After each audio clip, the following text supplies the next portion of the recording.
بسم اللہ الرحمن الرحیم۔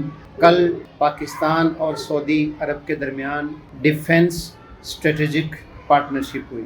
علامہ اقبال نے آج سے 1 صدی قبل کیا فرمایا تھا کہ دنیا کے بت قدوں میں پہلا وہ گھر خدا کا، ہم اس کے پاسباں ہیں، وہ پاسباں ہمارا۔ تو بنیادی طور پہ تو ہمارے ایمان کا حصہ ہے حرمین شریفین کا ایک ایک ذرہ کا ایک ایک ٹکڑا، ہماری اولادیں، ہماری جانیں، ہر چیز حرمین شریفین کے اوپر قربان ہو۔ تو بنیادی طور پہ تو ہم نے کیا نگہبانی کرنی ہے، وہ تو امت کا، دنیا کا نگہبان ہے، ہم اس کے پاسباں ہیں، وہ پاسباں ہمارا۔ تو ڈیفنس اسٹریٹجک پارٹنرشپ مبارک ہو، گڈ نیوز ہے آل آف پاکستانیز۔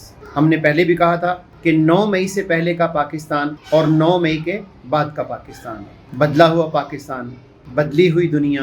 اور آپ نے دیکھا ہوگا باڈی لینگویج دنیا بھر کے اندر، تو اس کو گیس کیجئے، دنیا بدل رہی ہے، شرق میں، غرب میں، شمال میں، جنوب میں، پاکستان بھی بدلے گا انشاءاللہ۔